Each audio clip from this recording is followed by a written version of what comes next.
Bueno chicos, lo primero, hola a todos, me llamo Diego y simplemente en estos vídeos lo que quiero hacer es compartir pensamientos,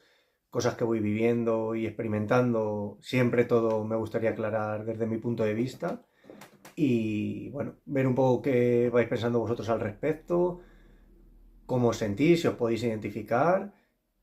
y nada, pues eso, es lo que quiero compartir un poquillo para empezar. Y bueno, de lo que quiero hablar en este primer vídeo son de dos cosas que luego iremos dividiendo según vaya hablando, y es de la autenticidad y la fe, cómo se entreconectan y cómo las vivo yo desde mi perspectiva. Vale, pues la primera pregunta que os lanzo y que yo pienso muchas veces es el por qué buscamos ser auténticos, qué nos hace querer sentirnos representados con esa versión de nosotros mismos en cada momento, por qué hacemos lo que hacemos y por qué actuamos de la forma en la que actuamos muchas veces. Y yo creo que muchas veces se basa en varios factores. Entonces, yo por ejemplo creo que siempre hay un factor de validación externa, de sentimiento de pertenencia a un grupo, que eso te hace a veces no ser todo lo auténtico que eres o sentirte muy bien cuando siendo tú mismo encajas con esas personas. Entonces creo que son cosas que se pueden mezclar y se pueden confundir. Y yo creo que hay otra parte de esa paz que podemos sentir interna por ser nosotros mismos y por tener esa coherencia. Entonces creo que aquí se da una paradoja muy curiosa y es que al final las cosas que yo pienso hoy puede que en un año haya cambiado de opinión, puede que piense algunas sí y otras no, y creo que en eso se basa un poco, porque al final vamos madurando, evolucionando y teniendo experiencias y las cosas que pensamos ahora quizás en un futuro no nos valgan y no por eso somos menos auténticos, porque yo muchas veces he pensado que, joder, si yo pensaba algo antes, ¿por qué no lo pienso ahora? Es que quizás antes no era auténtico, quizás ahora lo soy, me estaba engañando a mí mismo, estaba siendo natural y creo que muchas veces se da ese caso en el que lo que pensábamos antes lo creíamos de verdad y lo que pensamos en otro momento también. Entonces creo que a veces cambiar de opinión es sano, siempre y cuando no interceda de ciertos valores y de ciertas situaciones que pueden atentar contra nuestra ética o nuestros valores morales. Creo que aquí también entra al juego el hecho de el precio que puedes pagar por ser auténtico o de no serlo. Porque a veces, siendo tú mismo, hay muchas situaciones en las que no vas a encajar o que ciertas personas no te van a aceptar tal y como eres. Y tú quizás en ese momento no tengas esa fuerza para salir de esas zonas, para cambiar, o ni siquiera puedes plantearte esta opción como una opción real y simplemente es algo que no piensas de forma tan extendida y lo normalizas. Entonces creo que muchas veces es algo difícil, porque yo veo casos de muchas personas que les da mucho miedo vulnerabilizarse, mostrarse tal y como son, ser naturales y es duro. Pero el precio que pagan muchas veces por ser tú mismo requiere de cierta soledad, de cierta incomprensión, de cierto aislamiento en algunos casos y creo que mucha gente no está preparada para convivir consigo mismo durante esa etapa y durante esos momentos y creo que es bastante complicado cómo gestionarlo si no tienes esa confianza y esa seguridad en ti. En mi caso concreto, el hecho de no haber sido siempre fiel a mí y siempre auténtico, lo que me ha hecho es que cuestione mucho mis decisiones, que no me sienta al 100% bien con las cosas que he hecho cuando no estaban acordes a mis valores, no me permitía ser yo libremente y en el momento en el que a mí eso me pasa, yo lo cambio e intento ser cada vez más coherente conmigo mismo, ser fiel a mis valores, actuar en consecuencia y eso te lleva a ciertos desengaños con mucha gente, pero a la vez te llena mucho porque para mí lo más importante es dormirme con la conciencia tranquila y es algo que valoro por encima de todo. Y creo que cuando no eres auténtico, por lo menos yo no lo soy, yo no tengo esa conciencia tranquila y a la larga el resto de cosas las arrastra y para mí me perjudica. También creo que la autenticidad muchas veces viene condicionada por familiares, por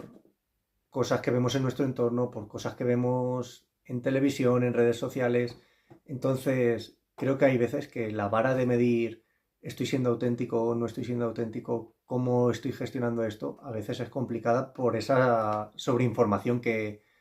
tanto tenemos y que muchas veces tanto nos afecta a la hora de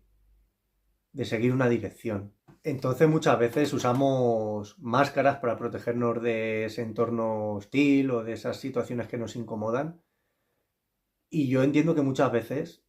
no podemos ser 100% auténticos en ciertas situaciones y contextos,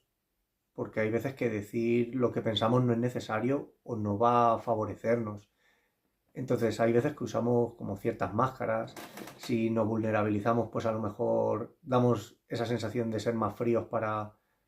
no vulnerabilizarnos y que nos hagan daño, esa sensación de tomarnos las cosas con humor para que la gente vea que no nos afectan. Entonces yo creo que esos escudos a veces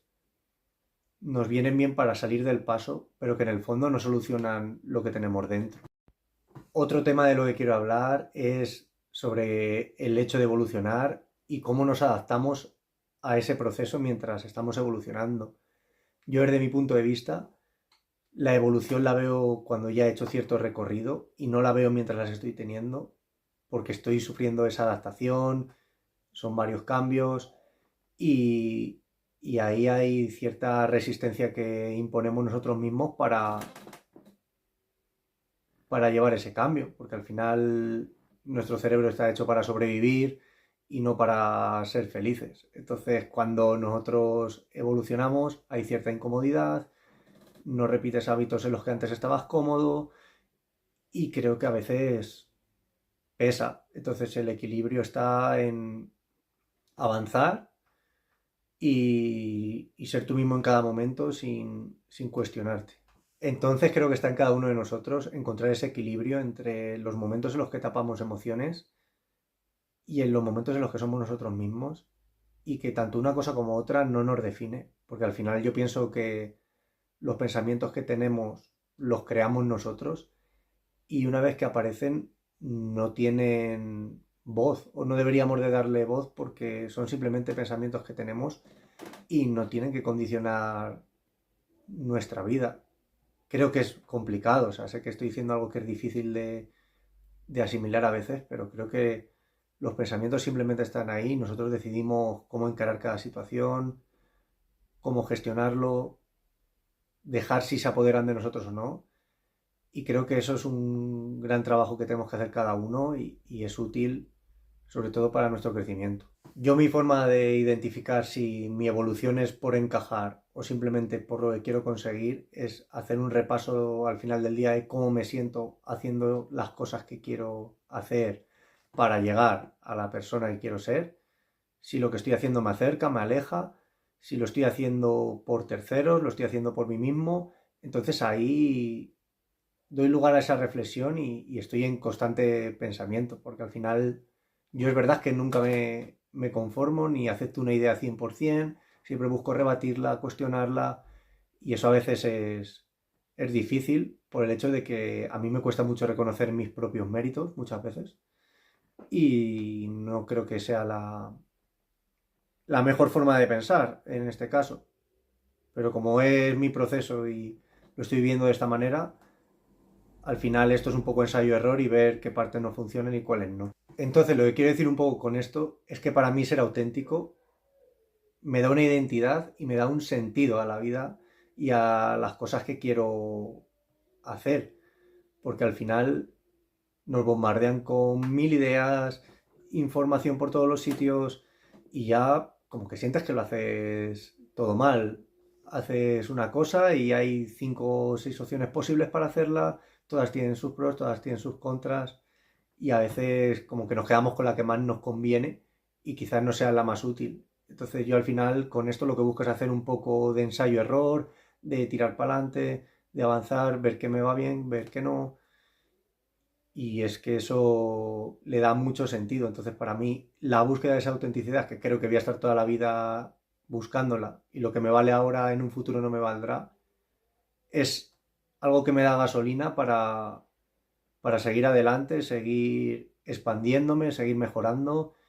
y seguir ayudando a mi entorno siempre que puedo. Y en este punto es en el que quería enlazar la fe con la autenticidad, porque en mi caso la fe ha sido un motor para ayudarme a conseguir mi autenticidad. Y ahora me voy a explicar mejor. Para mí la fe desde mi punto de vista es tener confianza sostenida en algo que no estás viendo o en alguien, ya sea un Dios, ya sea tu conciencia, ya sea en ti mismo, como lo quieras llamar, para llegar a un fin o sentirte mejor en determinados momentos. Entonces, llegados a este punto, yo la fe, después de darle muchas vueltas, después de pensar, creo que la he vivido desde tres puntos de vista distintos y ha sido desde la necesidad de cuando las cosas no se me daban o no se me dan, recurrir a esa figura divina, recurrir a esas oraciones, a esos pensamientos, buscando respuestas, buscando ese apoyo y ese alivio, porque es una realidad que cuando tú te apoyas en esa figura sientes alivio porque te sientes acompañado. Entonces creo que eso es algo que suma mucho. Entonces usarla como refugio puede ser algo muy bueno, pero creo que a la vez puede anestesiar emociones y tú buscar justificaciones en esa fe. Por ejemplo, no se te da una cosa por tu falta de dedicación y decir, bueno, pues es que Dios no lo ha querido para mí, quizás no era el momento, cuando en realidad hay que hacer un poco de autocrítica y la fe yo creo que es esa confianza sostenida en lo que quieres hacer o en ti mismo, pero no una solución a tus problemas. Entonces creo que está bien diferenciar esto porque lo podemos confundir y quizás culpar a esa figura externa o a esa energía, como lo quieras llamar, de que las cosas no se te den en la vida. Luego creo que hay una segunda fase de asentamiento en la que pasas esos malos momentos y estás mucho más estable y no tienes ese contacto diario, esa oración a lo mejor porque no la necesitas, porque no te hace falta, porque a lo mejor ni lo piensas, porque estás mejor y te empiezas a plantear si realmente lo hacías por buscar refugio, si lo haces porque realmente lo sientes. Es como una fase de cuestionamiento, por lo menos como yo la he vivido en este momento vital. Y luego creo que hay una tercera fase y última, que es la de integración, en la que decides integrar los valores que quieres seguir, en los que tienes esa fe en ti mismo por lo que quieres lograr aunque no lo tengas, en la que te empujas, en la que te impulsas, en la que a pesar de los días malos sigues ahí peleando y sigues ahí batallando y no culpas a figuras externas por tus fracasos, sino que ahondas en ti y buscas ver qué es lo que estás haciendo o simplemente a veces hay momentos que no tienes que pensar nada y simplemente hacer y hacer las cosas que sabes que te vienen bien y seguir para adelante con ello, porque cuando no tenemos buenos momentos o no tenemos claridad, el hecho de sobrepensar creo que no nos lleva a ningún sitio y perder esa disciplina nos aleja de las cosas que queremos llegar a ser. Entonces creo que es bastante importante tomar conciencia de eso y muchas veces hacer las cosas aunque no estemos motivados, aunque no tengamos ganas, pero las hagamos porque sabemos que en el fondo nos va a dar lo que queremos a medio y a largo plazo. Y llegados a este punto, otra cosa de la que quería hablar es de la fe y los límites éticos. O sea, yo soy una persona que no piense que el fin justifica los medios. No pienso que, por ejemplo, lo que quiero hacer en la vida, aunque sea lo que realmente quiera y tenga fe en ello, me permita el lujo de traspasar ciertos valores éticos y ciertas barreras que no van acorde conmigo. O sea, tener fe en uno mismo no te da vía libre para hacer daño a otras personas, para poner tu propósito por encima de situaciones, hacer daño. Para mí eso es incompatible y no va conmigo. Yo es algo que no comparto. Por ejemplo, Kierkegaard, que es un filósofo existencialista, cree la fe absoluta y la admira por encima de los valores éticos y muchas veces te hace esa cuestión de hasta qué punto puedes ir adelante con lo tuyo saltando los límites de los demás. Creo que es una línea muy fina y que es difícil establecer una en la que todos estemos de acuerdo, pero creo que es clave asentar una propia y que hay muchos grises, hay muchos matices en las que todos podemos adaptarnos. Y insisto aquí que me parece importante, yo no busco con lo que digo que tú pienses como yo o que pienses que lo que yo digo es una verdad absoluta, ni mucho menos. Es simplemente un pensamiento en voz alta que comparto, reflexiones que a mí me hacen bien y que me identifico con ellas. Y que me gustaría que si tú lo ves me des tu punto de vista, aunque sea totalmente contrario, porque creo que es interesante escuchar a diferentes personas y ver cómo pensamos cada uno. Y bueno, hasta aquí el vídeo de hoy. O sea, he querido ser lo más natural posible, expresarme libremente, siendo como soy. Entonces espero que no se os haya hecho muy pesado y si habéis llegado a este punto y queréis debatir de algo, comentar o darme vuestra opinión, yo estaría súper feliz. Así que iré subiendo más vídeos y nos vemos por aquí. Un abrazo.